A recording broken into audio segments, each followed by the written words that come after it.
welcome to everyone who's tuning in live today, and to those who are just watching this video after the fact.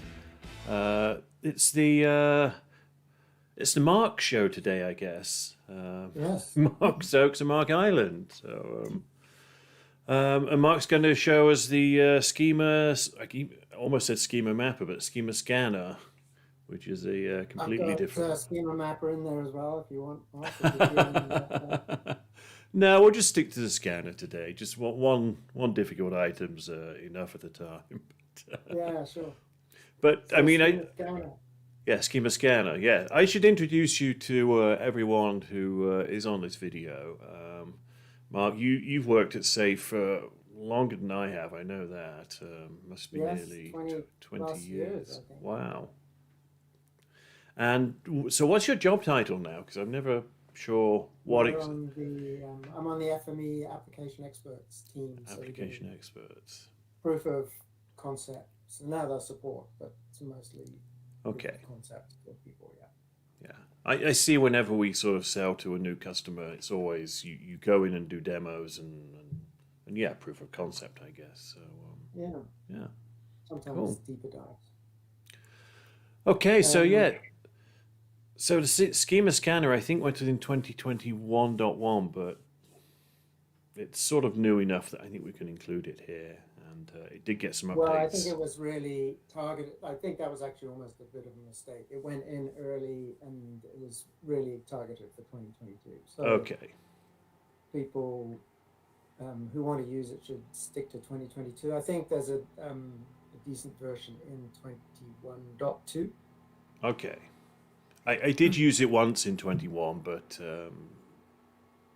I didn't need. I was just playing around with it to see what it did. So Yeah. So yeah, okay. Well, yeah, sure. Take it away and. Okay. Well, the first question would be, well, what does it do for us? Yeah.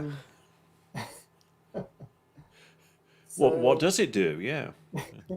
yeah. So the SchemaScanner looks at the features that are running through it, and then tries to tell you what the schema, that's what we call the data model, is in FME. Yeah. So the list of attributes and their data types mainly. Okay. We have a method for representing schemas in FME. We have a special list attribute, which is just called attribute list, and I'll show you that in a second. And then that contains the names of all the attributes on the features that are passed through and their data types. So it's almost like the schema reader then, because the schema reader does do that as well, doesn't it? It replicates a lot of what the schema any format reader does. Okay. And it also replicates a lot of what the feature reader has a schema output port. Okay. And so it will give the same results as that as well. So yeah, why would we bother to have it? Well, first off, Well, I'll just exactly. say that a couple of people have created FME hub transformers that are very similar and do some of this work as well. But we thought it needed a bit more TLC. Yeah. So that on the hub, there's a schema setter, and there's a schema string width setter, and it will tell you the width of strings. So those will be kind of deprecated once FME 2022 is released, and hopefully this covers everything. And the big thing that SchemaScanner does that these other two won't do is handle date attributes, which is okay. Well, that's good. So somewhere here I've got a file folder that I can bring up, and I've got a JSON file here. So one of the reasons for using SchemaScanner is to kind of detect schemas of data sources that don't really have a strong schema or a very variable schema. Okay. JSON is one of them. This JSON file actually is very simple. I just quickly generated it from a CSV data set I've got. It's cell towers in the Vancouver area. And So you can see that it does figure out what attributes it's got on there, but it might not do a great job, particularly, and my FME is going to crash. So I'll just open up another one. FME, the latest build of FME 2022 is having trouble with visual preview. Okay.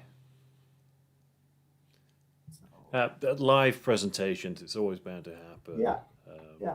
Always, it just always waits. Challenges, yeah.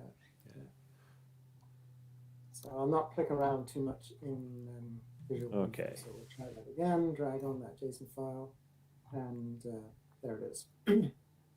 Okay, so that's it. Running away. So what we can do is, particularly if a JSON file or XML file had lots of nested attributes and so on, you wouldn't get a really good schema out of it. Mm-hmm. And so we could use the schema scanner to take a closer look. And so we'll just put that there, and scan that schema, and it'll pass through all the features that it's scanned. Okay. Excuse me, as well as the schema feature. Fantastic. And now that's a list attribute you said, so I guess this will be the list attribute, and that's this list attribute here. And hopefully that's big enough that people can see it. Yeah. So the list attribute is just called attribute squiggle 0, 1, 2, 3, or however many attributes you've got. Yep. And then it's got two list attributes, the FME data type. So we've got an int for the new account, varchar, so on. Okay. Anyway, fantastic.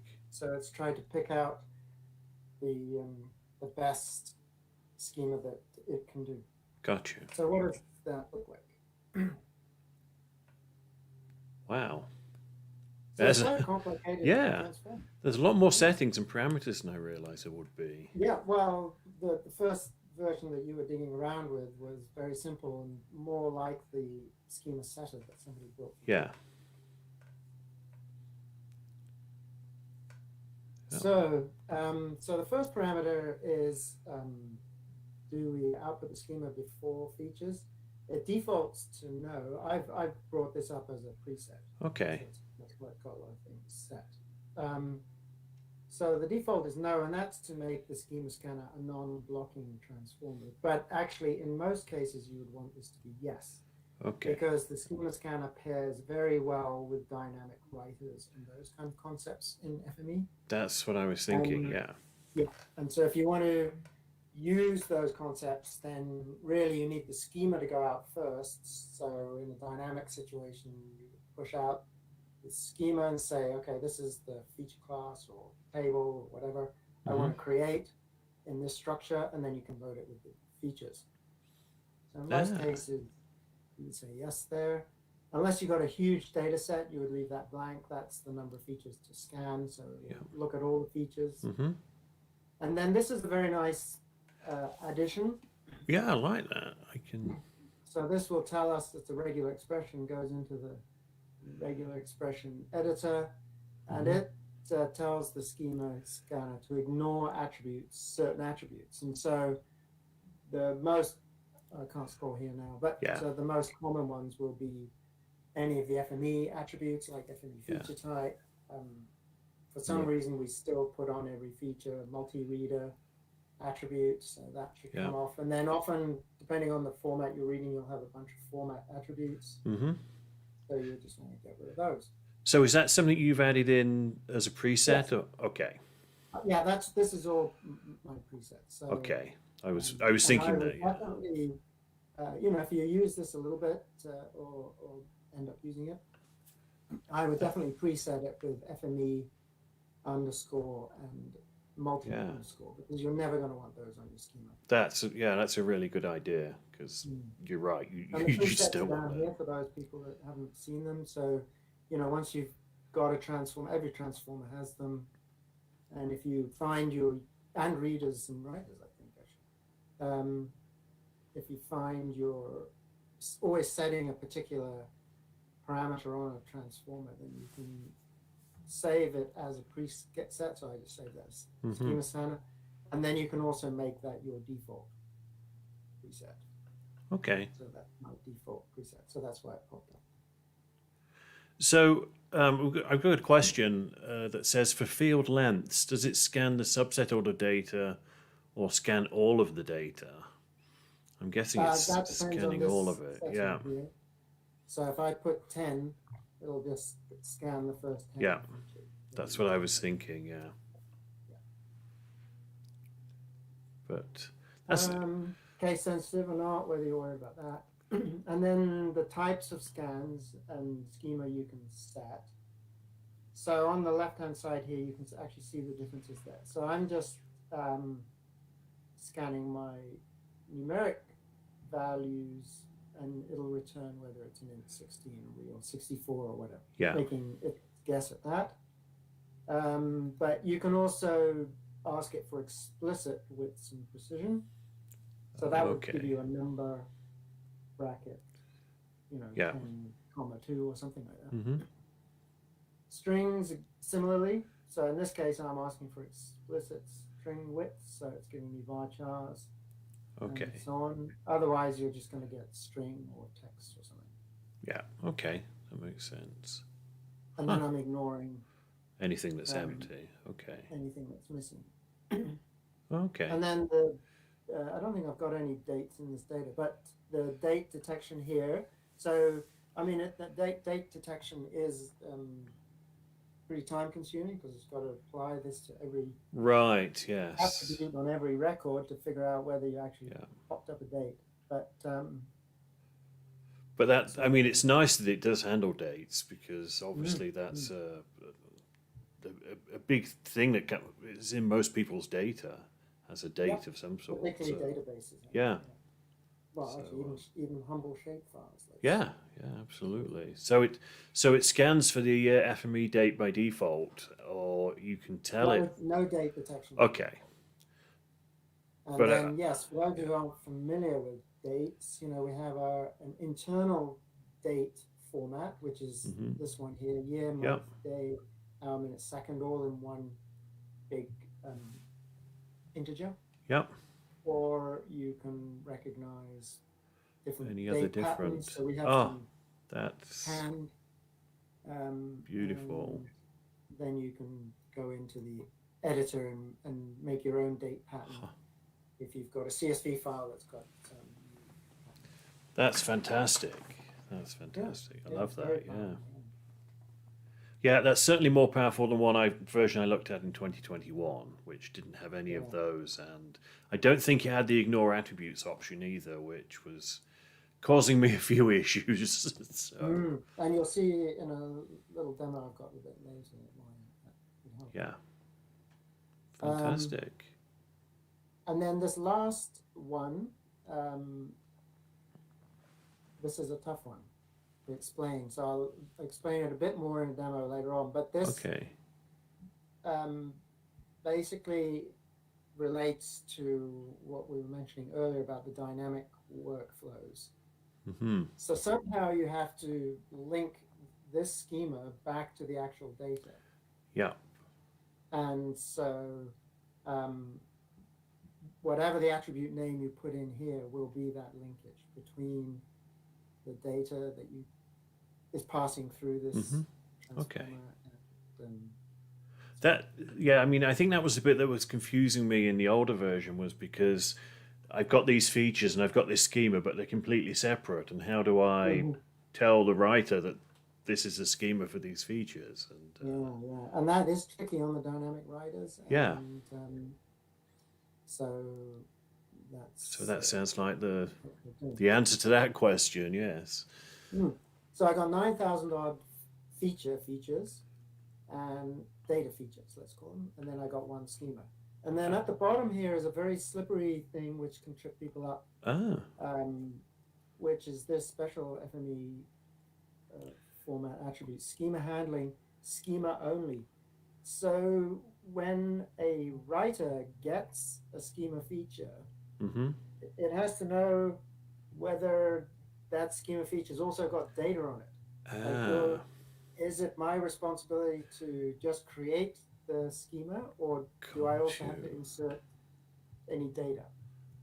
So That, by default, the schema um, scanner, and actually the schema out of the feature reader. If I just pop up one of those, you can see them. You can see in the feature reader, you can also get the schema out, which is similar to what we're getting here. yeah, They will both add this attribute because there's no data on this record. So yeah. we don't want to insert a null record into the data. So this record is used to just create the table, our target table, and then it Okay. disappears. This is, I mean, this is very interesting because it's really like a new type of feature, in Yes, effect, a schema it's a feature. metadata feature, Yeah, threaded metadata. yeah, metadata. Yeah. So, wow, And that's so this interesting. can trip you up because sometimes, you know, for Yeah, very reasons I can't think of off the top of my head, sometimes you need to attach the schema. Well, mainly that. because you lose the ordering of your features. So Yes, sometimes you have to attach the schema feature to all the data features because you don't really know which one's going to arrive yes. first in the Oh, writer. Like if I had to work on this data afterwards, odd things might happen. yes. And So when I tried that earlier, that was my first instinct was to say, oh, I've got the two separate. I'll use a feature merger to pull the schema onto it. But I guess if I wasn't careful, I could overwrite the data features and say that they were schema only, and that that's would be right. In which case, you would never get anything written. And that this explains a little heck of a very lot. hidden little attribute here, you would actually just put in an attribute remover and get rid of it, Okay. and then everything would work as you kind of expected. But it's kind of hard in the documentation to find that. So Yeah, that's good to know about for sure. so that's our first little schema scanner guide. So I've got a couple Okay. of other little demos just to illustrate why. Maybe we should put up another workspace. Is it this one here? Yeah. There we go. Here's your schema mapper Ah, of that course. you were missing earlier on. Oops. Okay, so what are some of the use cases for schema scanner? Um, well, one of the reasons we kind of looked at this zoom to bookmark. We were looking at this transformer is actually around our work with Gartner and getting us onto the Gartner quadrants and so on. Okay. And being able to manipulate schemas cleanly was a big ask. And so that's why we started to look at this. And, obviously those two custom transformers on the hub tell us that this is something people People need, yeah. use, 1,000+ downloads of that schema setter. So Got you. it's pretty useful. So the use cases for Schema Scanner are mainly around dynamic workflows where the data changes often within the workspace itself, or maybe there's another concept called schema drift, which we've got a Right, yes. webinar on, We did, and yes. that's where the typically the source data, but can be your destination data as well, is not a reliable schema. So today you might get this CSV file. Here I've got this an example here, business owners, and I write that to my PostGIS output. Yeah. And then tomorrow I might get a CSV file that's different. Completely different, yes. And so you need to know how to deal with that. So that's kind of schema Yep. drift. And so this is how Schema Scanner can work quite well with SchemaMapper. Got you. So in SchemaMapper, I've got a very simple setup here where I'm just renaming attributes. This is Okay. going into PostGIS, so that, PostGIS is mostly lowercase. It doesn't really like spaces in your attribute names, and so we've got a little table in a spreadsheet, well, a CSV file that's just renaming my attributes. But now those attributes don't really, now they're different to my source ones. So Yes. this is where I the was thinking that. SchemaScanner can rescue you. Perfect. So we can run this up to here. I've got similar settings to, so these are all attributes that we lost. Right, because you renamed. Renaming, and actually clicking on my schema button, and There we then go. this is our new schema with the, Yep. with the data groups. Yeah, I was thinking. So, I mean, you could make conditional like renaming inside your workspace. You could say, Yes. Yeah. "Oh, it's a Tuesday, so I'm going to have uppercase names today," and then the schema scanner just scans that and says, "Oh, okay, that's Yep. what's coming in." Ah, I love that. So similar settings I've got on this fellow here. Mm-hmm. I've added SchemaMapper, yeah. SchemaMapper. Some transformers create attributes as Yeah. SchemaMapper. We didn't want that one. CSV format attribute, so on. Otherwise, it's pretty much the same. It's the same. And then yep. here again, note we've got this schema definition name, FME, feature Okay. type name, and the schema so is output first. I noticed that setting as well. So yes, right, which is important. That's a good okay. catch. So here is my feature type name on my schema. Now, when you're not really doing anything special, it'll just adopt the feature type name from the last transformer. So that's fine. But then if we look at the data features, that 1 second, I've moved the order of the output ports, so I'm confusing myself. Yeah. And then we should see here, FME feature type name is the same. Okay. I picked a bit of a random name. It just came from the SchemaMapper mapped thing. But now on the dynamic writer, so the dynamic writer is doing two things. It's building the schema and then writing the data in a very dynamic way, meaning that whatever we send it will define the table layout. So we can give it any table name we want. That could also be an attribute. And then we're saying the schema source is coming from the schema feature, which is that special feature that we're creating. And then this one here, it's a very confusing name, so it's hard to get your head wrapped around. The schema definition name. So this is really the key between my schema feature and the data feature. Because as you'll see in a minute, we're not restricted to one data set in here. We could use a dynamic writer to write many different tables. Yeah. That's impressive. They can do that. Okay, I mean that's logical. So the name comes from in the schema scanner. You set the attribute name, and that's what you tell it. The schema is on the dynamic output. Yeah. That all makes sense. It's great. Good. Hopefully. Okay, so one quick question. Well, I mean, maybe this would come up in a short moment. But if you pointed two different data sets into the schema scanner, what would you get out of it? Would it be the Right. We will answer that in 1 second. Okay. So one thing I was going to do, just mention about schema drift. There's other ways to do that in FME actually, but SchemaScanner, we were talking about that, so I added it here.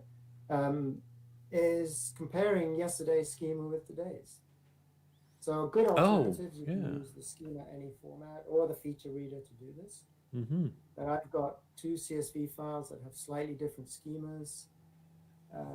We can run that through a couple of schema mappers, explode that special attribute that contains the schema, the attribute squiggle, list attribute, try and merge them back together. So if the schemas were exactly the same, everything would merge happily.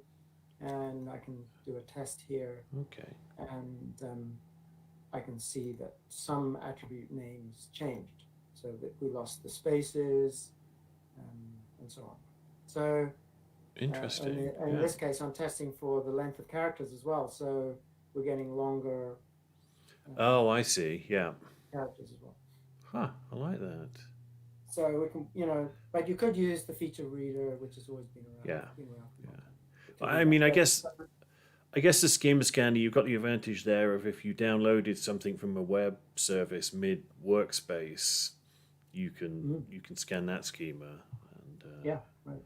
whereas you couldn't with the feature reader. So yeah, there's Yeah. that. Okay, so yeah, multiple Yeah. schemas. Uh, Asking about that doesn't look too different really to a single schema. I just got one here. Okay.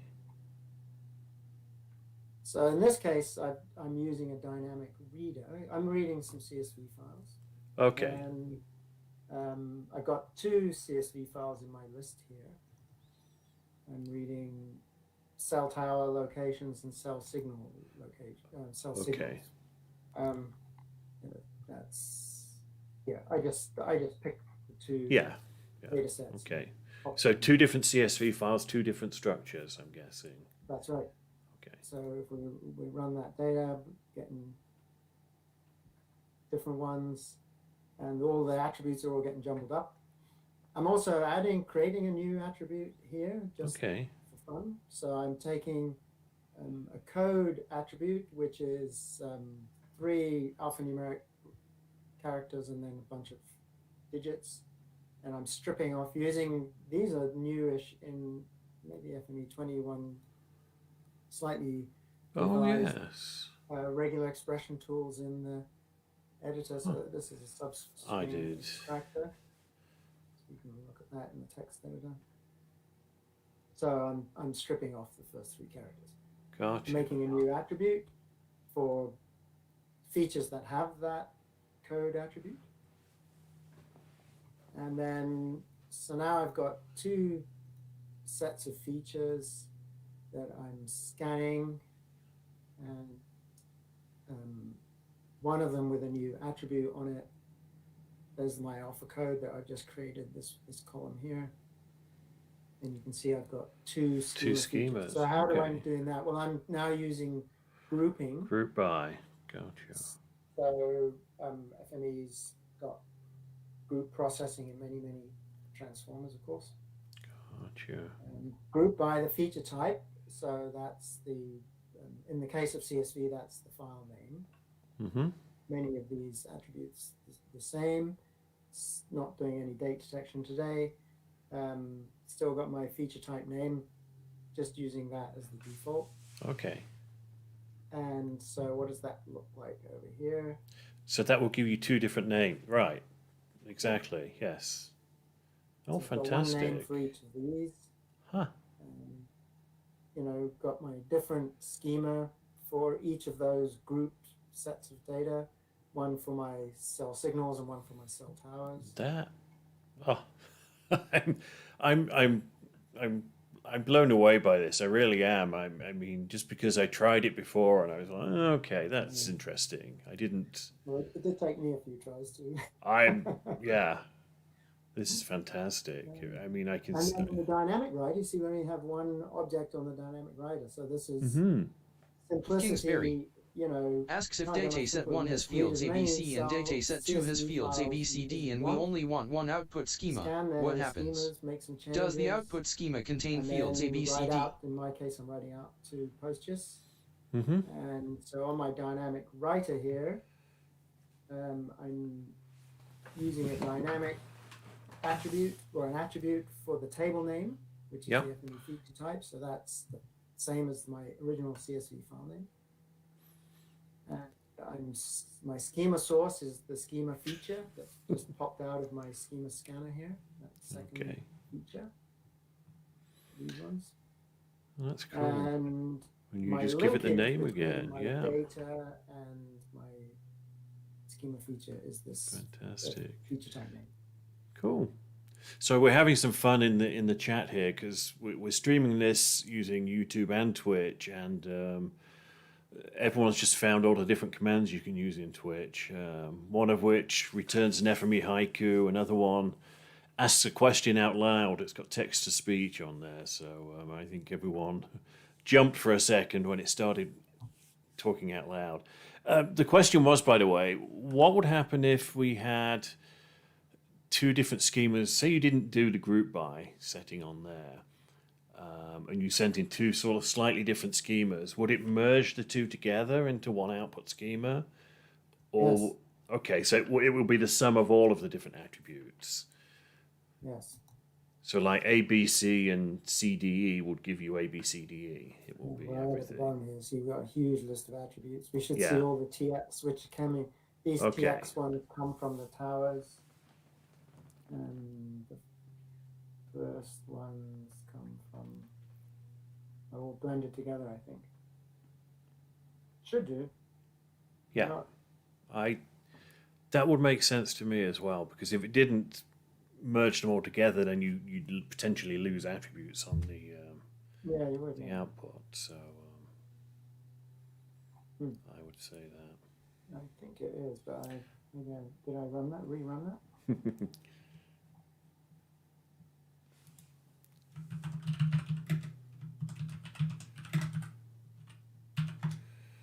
Oh yeah, there we are. Sorry, I didn't click on in the visual preview. Oh, So here okay. I am, the power. There we We're go. still looking at the old power, and then the uppercase ones are the cell towers. Okay, I think that's answered the question. Yeah, fantastic. Was there? Another interesting thing here is actually maybe I should go back to that simpler one. So let me save that. Is an interesting.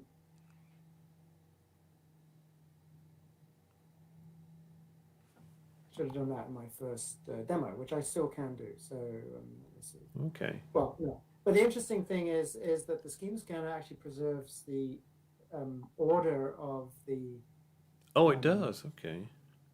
Of your Like the schema. attributes. Yeah. So and often that's so FME is a lot better at that now. Mm-hmm. So if I find that quick JSON file, wait a second, pop it up here. That. SchemaScanner, and we'll get a schema. Okay, and that will be based on however we dug through this JSON file. If I add an attribute manager in here now, and the attribute manager helps us. Ah, right. So if I click on those and say, oh no, I want those all at the top. That's now my new order of. That's your new order. Data And- model. And if I scan those two. That's. This is something I like to see in the transformer. It's all very complete and well thought out. Yeah. So there's all the TXs at yeah. the top. That's superb. So that's pretty nice. And then one last one. Do we have time? Yeah, sure, as long as you like. It's Is just so. What was the other use cases we had? So sort of if you're meddling with schema, dynamic workflows and so on. And the other thing related around dynamic workflows is sometimes you merge data. And so now someone was so asking, that well, will oh, sorry. muck up your schemas. So someone was just asking, well, what happens if you have two data sets with attributes in different orders? Which is, how does it get merged? And I'm guessing, yeah, the Who first, wins? the first my guess feature. would be able to be the first one that came in. Yeah, that would be my That- guess that as is well. Yeah. That's a data challenge for that person. They Yeah, can we could download try it and out sometime. Yeah. report back. Yeah, if you're going to ask these questions, we should make you try it and Yeah. answer it yourself. Yeah. So I've got, in this little example, I've got two data sets. It's an LRS data set. I've got assets and poles and things. Mm-hmm. And I've got my LRS roads. And I'm using the neighbor finder. You probably can't see that down there, the tiny visual preview. Yeah. And there's a bunch of dots and lines. Okay. Yeah. So so lines and no, dots I have and to select them both and preview them both. Whoops. Yeah. select Okay. both. Well, lines There and we go. dots, and they go into There we the go. neighbor And finder. I want to Gotcha. move the ID number of each route onto the poles. Right. So I'm changing the schema slightly. I've got the NLFID. So I'm using the neighbor finder to do that, measure extracting to get a measure attribute as well. And then we can use the schema scanner on that combined new data set. So whatever attributes we've transferred from, in this case, the routes to the poles, neighbor finder is adding them because we've set merged candidates and so on. Doing a little bit of cleanup, and schema scanner will give us that new revised schema. Gotcha. So that's I think that will be a pretty common use case for schema scanner. When things have merged together, you still want to use this idea of a dynamic workflow because things might still change. That's superb. Yeah. For that. I mean, that really makes a dynamic writer a lot more powerful and valuable, I think, than it has been before. Because, I mean, most of the time in that scenario, you'd have just used a static one and just manually changed it when you had to, I guess. But But now, fantastic. Yeah, I mean, and obviously it depends on the data you're working with. I mean, Yeah, for sure. Data set in a database where the schema is fixed and so on, then it's a little bit more rigid and you're going to have to conform to that. But if you've got a bit of flexibility, then this works well. Superb. You can see here lots of options in the dynamic writing. So we use the feature type name and adding LRS. Again, we've got the feature type name as our key on the schema. From schema feature. Wow. Yeah. So if you changed it from schema feature to something else, it would probably grey out the definition name, I'm guessing. Yeah, I think so. Yeah, as long as you were unchecked. Yeah. I'm guessing.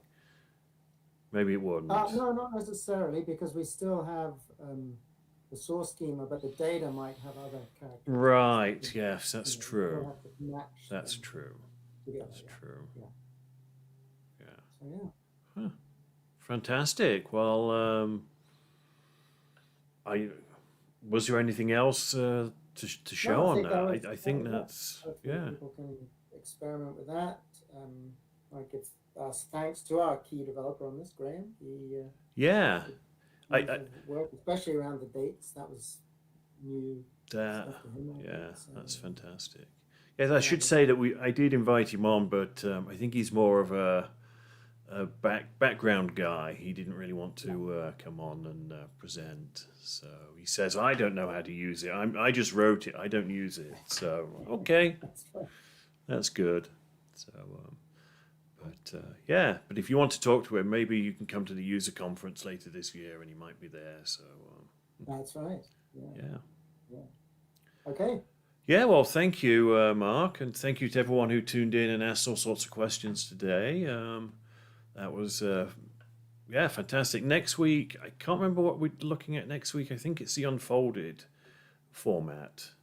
So, so if you're interested in that format, tune in next week. The week after that, I'm pretty sure it's the Esri reprojector, and then the week after that, I think it's the release date. So by that time, there won't be any sneak peeks, but Right. It'll just be the release webinar. Yeah, we're getting close. Okay, well, thanks everyone, and we'll say goodbye to you all, and I'll just cut you all off now. So again, thanks again, and tune in next time, and I look forward to seeing if you do take up that data challenge then, and what you've got for us. But okay, thanks, folks.